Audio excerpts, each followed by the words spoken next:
शनिवार को मकर संक्रांति के उपलक्ष्य पर मोरवा में कोल ट्रांसपोर्टरों ने सड़क के मुद्दे को लेकर अपना अनोखा विरोध प्रदर्शन कर प्रशासन का ध्यान आकृष्ट कराया। संयुक्त ट्रांसपोर्टर एसोसिएशन के बैनर तले कोल ट्रांसपोर्टरों ने शुक्ला मोड़ पर घंटों तक सार्वजनिक खिचड़ी भोज का आयोजन किया। इस दौरान उन्होंने कई घंटों तक कोयला वाहन पूरी तरह से ठप रखा। इस बीच खिचड़ी भोज के कोयले उद्योग से जुड़े ट्रांसपोर्टर, ट्रक चालक, खलासी समेत क्षेत्र के आम जनमानस एवं राहगीरों ने भी सार्वजनिक खिचड़ी का लुत्फ उठाया। इस दौरान कई घंटे तक जाम की स्थिति निर्मित रही, जिसमें यात्री वाहन समेत अन्य वाहन भी फंसे दिखे। गौरतलब है कि एनएच समेत सिंगरौली गोरी एवं सिंगरौली जैन मार्ग के खस्ताहाल के कारण हर आम और खास आम जानस को मुश्किलों के 2-4 होना पड़ता है। इस बीच भोज आयोजन में सिंगरौली ट्रक एसोसिएशन और कांग्रेस पार्टी के जिला परिवहन प्रकोष्ठ राजेश सिंह ने बताया कि कोल ट्रांसपोर्टरों का मानना है कि जिला प्रशासन खस्ताहाल सड़कों पर ध्यान न देकर सिर्फ कोल ट्रांसपोर्टर पर दबाव बनाते हैं। हमेशा खस्ताहाल सड़क मार्ग समेत क्षेत्र में हो रहे प्रदूषण और दुर्घटनाओं के लिए कोल वाहनों को ही जिम्मेदार बनाया जाता है, जिससे अब इस उद्योग से जुड़े लोग त्रस्त हो चुके हैं। अतः इस प्रकार का आयोजन कर सांकेतिक तौर पर अपना विरोध जता रहे हैं। देखिए, संयुक्त ट्रांसपोर्ट संगठन मोर्चा की तरफ से आज खिचड़ी का भोज और विरोध की प्रक्रिया जताई जा रही है, ताकि लोगों को ये समझ में आए कि हम कितने तकलीफ में हैं। देश में हम सबकी मांग जो है वो निम्न तरह है। मैं आपको मांग पढ़ दे रहा हूँ। पहला, मोरवा से होकर गुजरने वाली सड़कें, चाहे NH 39 MPRDC हो या NCL द्वारा बनाए जाने वाली सड़क की शुरुआत मोरवा से ही कराया जाए। क्योंकि आप बार बार देखते हैं कि पता चलता है कि ये सड़क बन रही है तो कभी सीधी से चली और सीधी में अटक गई, सिंगरौली कभी नहीं आई। हम लोग चाहते हैं कि मोरवा शहर की जो रोड है गुजरती है वो बन जाए। दूसरी, SR कोल परिवहन ट्रक और दुधी चूहा जयंत निगाही और अमलोरी परियोजना से निकलने वाली गाड़ियाँ मोरवा होकर नहीं जाए। आप लोग को जानकारी दे दे कि मोरवा को मतलब प्री प्लान्ड बर्बाद करने की कोशिश की जा रही है।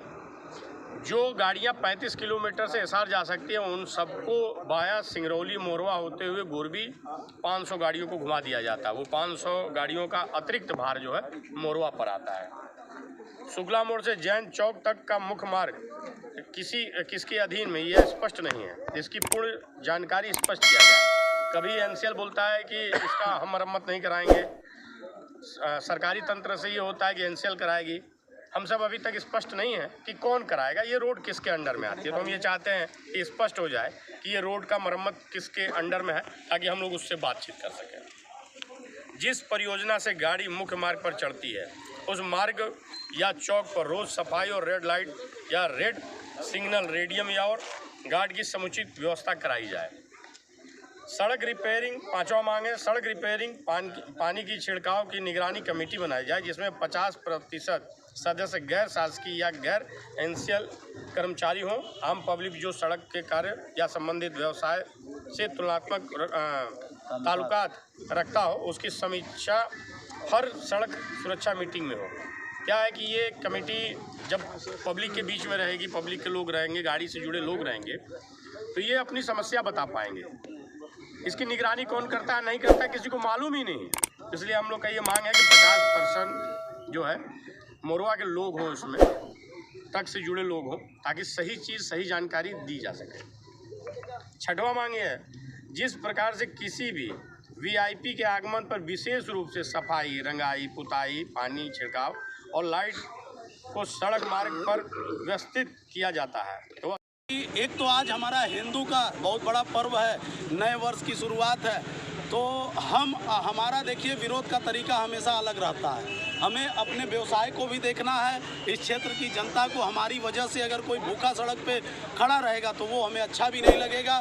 तो इस क्षेत्र की जनता को भी देखना है और इस क्षेत्र के जो भी लोग हैं उनको जागृत करना है कि कम से कम खिचड़ी खा के कुछ तो शर्म करिए कि अगर हम सड़क पे खिचड़ी बनवा सकते हैं तो आपके खाने में क्या तकलीफ़ है। आप आके 2 कदम बढ़ के खाकर शासन प्रशासन को बताइए कि हम सामूहिक रूप से यह खिचड़ी का भोज किए हैं, कि कम से कम इसी बहाने हमारे क्षेत्र की जनता एक समूह में आए और एक विचार निकले कि आखिर इसका निदान क्या है, जो कि भारत सरकार के पास भी इसका निदान नहीं है। वह यहाँ की जनता बैठ के एक मंच पर उसको खुद संवाद करके यह बताए कि आखिर इस दुरुपयोग का निदान क्या है। छोटी आपके लिए कहने के लिए है, क्योंकि चूंकि आपका वहाँ तक विचार नहीं जा पा रहा है या प्रशासन का नहीं जा पा रहा है। उसमें सबसे बड़ी समस्या है एसआर पावर, जो अब अडानी पावर हो चुका है, और उस कंपनी के लिए यह लोग न जाने क्यों जो जयंत की गाड़ी, दुद्धी चुआ की गाड़ी, अमलोरी की गाड़ी और निगाही की गाड़ी, जो वहाँ से 30 से 35 किलोमीटर की दूरी पर वह प्लांट है, और उन गाड़ियों को जबरन मोरवा की तरफ धकेला जा रहा है और जबरन 500-600 गाड़ी रोज मोरवा के ऊपर एक्स्ट्रा अधिभार डाला जा रहा है। जबकि जयंत से मोरवा की ट्रांसपोर्टिंग हैवी मात्रा में चल रही है, जयंत से दुद्धी चुआ से निगाही से मोरवा साइडिंग की ट्रांसपोर्टिंग चल रही है, महदैया की ट्रांसपोर्टिंग है, गोंदवाली की है, महान की ट्रांसपोर्टिंग है। लेकिन क्या ऐसी मजबूरी है, जबकि डीएमएफ का पैसा, और डीएमएफ का पैसा डिस्ट्रिक्ट माइनिंग का पैसा होता है, और माइनिंग के पैसे का दुरुपयोग करके दूसरे जगह पैसा खर्च किया जा रहा है। और एक माइनिंग के पैसे से 40 करोड़ की सड़क बनी है बढ़न में, लेकिन उस पैसे से जो हमारे दिन रात के मेहनत का पैसा काट के दिया गया जिला प्रशासन को, उस पैसे का उपयोग करके और हमें वहाँ चलने से मना किया जा रहा है। सोचिए ये कितना बड़ा शोषण है हमारा, कि हमारे ही पैसे से वह रोड बनी है और हमें किस क्लॉज के तहत उसको रोका जा रहा है, यह कोई बताने वाला नहीं है। यह देश का पहला शहर है जहाँ ट्रैफिक को रोक के नो एंट्री लगाई जा रही है, जहां बाईपास की आज तक कोई व्यवस्था नहीं है, और नो एंट्री लगाकर सिर्फ शासन और प्रशासन गाड़ी वालों को शोषित कर रहा है। आखिर इसकी आवाज़ कब तक दबी रहेगी और कब तक हम घर में बैठ के इससे हम पर जूझते रहेंगे? कहीं ना कहीं ये सबसे बड़ा मुद्दा है। दूसरा सबसे बड़ा मुद्दा है कि एनसीएल के द्वारा मीटिंगों में बताया जाता है कि हम पानी का छिड़काव कर रहे हैं। हमने उनसे कहा था, प्रशासन से कहा था, कलेक्टर साहब से कहा था, एसपी साहब से कहा था कि सर आप इस क्षेत्र के जो भी उस धंधे से व्यवस्थित लोग हैं उनको आप उस निगरानी कमेटी में रखिए, एक निगरानी कमेटी बनाइए। जो भी पानी का छिड़काव या सड़क पे कोयले की स्वीपिंग हो रही है वो प्रॉपर तरीके से नहीं हो रही है, जिससे एक्सीडेंट हो रहा है। आप देख रहे होंगे सड़क 17 मिलियन टन का प्रोडक्शन था उस जमाने की बनी है, आज 130 मिलियन टन का प्रोडक्शन एनसीएल का है, और आज हमें यहाँ 6 लेन की आवश्यकता है और हमें 2 लेन भी नहीं दिया जा रहा है। वह भी हमें खेत में हमारी गाड़ी चलाने के लिए मजबूर किया जा रहा है।